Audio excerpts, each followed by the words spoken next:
Hey guys, thanks for checking us out here at Dogwood Springs Outdoors. Today is a short little video. I'm just showing you working on my outboard motor on my bass boat. When I got it last year, the little trim tilt switch on the outboard itself was not working. And the other two, there's one at the bow and one on the at the helm there, and both of those were working. So I knew it was that switch itself. And so at one point I ordered a new Mercury, OEM switch, and went to put that on, but it did not, the tabs on the side, which I'll show you here in a minute, were the wrong size, or they were bigger than the ones that were on the one I had, even though the model number and all that were supposed to be the same. It was supposed to be the replacement. But so when I was trying to put it in, those tabs broke, and I never got a tight seal. There was nothing else in there to hold it on. So all I did was I put various adhesives and marine adhesives, silicone, everything else in there, trying to get that to stay. This is that switch, but you can see that left over from, but what was going on, we were out fishing a tournament, and I think there was just getting water intrusion in here. And so we would come off playing, in a new spot and start to fish, and then the motor would just start trimming up all the way, and you could stop it from going further up by holding the down trim button on one of the other things, but as soon as you let off, it would keep up. So I ended up having to multiple times take the cowl off and work with it, and eventually just unhooked that section where it wouldn't go up from this switch.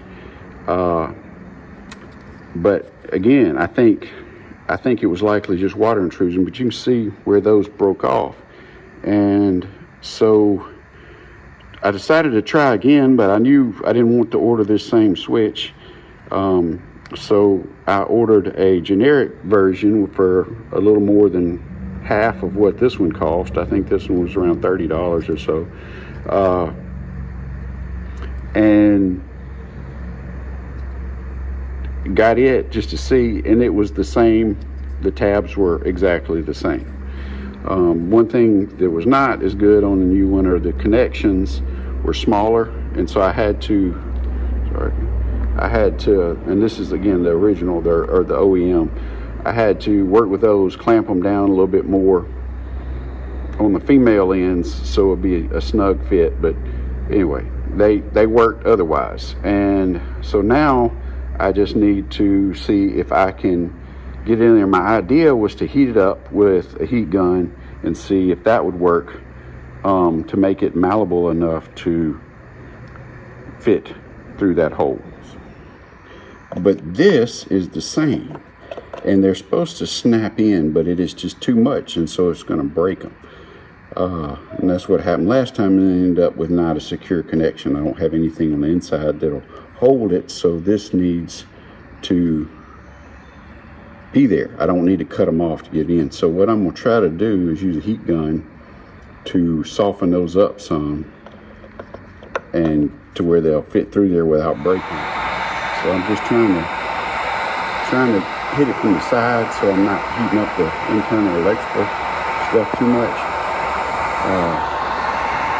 Just showing you kind of the general idea here, but I can't do it as well as I want holding this camera, so I'm going to set the camera down, work with it, and then we'll come back.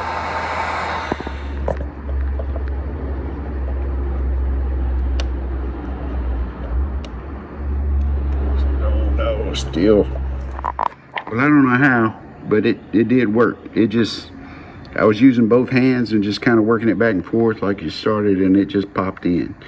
This white around here is the old seal where I was trying to temporarily hold the old one in there and keep the water out when it started malfunctioning. But it, like I say, it just snapped in, and now it's tight. And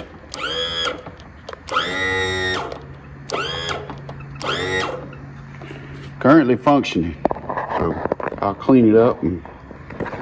But anyway, there's something you can try anyway. Sorry I didn't get it snapping in there on camera, but I did not do anything special. I was just not putting too much force in there. I didn't bang on it or anything like that. I was just putting pressure and kind of working it back and forth, and it eventually snapped on in there, just like it was supposed to.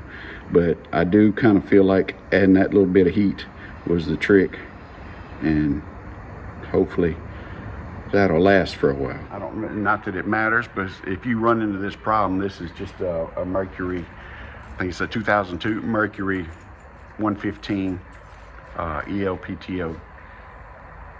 But one other little thing I'll show you here, if I can, that I saw somebody else do.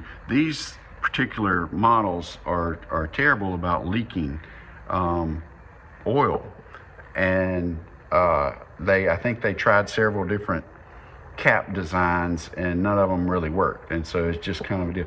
So I got this cap, just rubber cap, from 2-inch, I think, cap from Home Depot, and put that on there, and that has made a world of difference. So that's just kind of your little extra tip on this video while we're in here. If you're having a problem, that has done really well. But as always, y'all, thanks for watching, and come back and see us.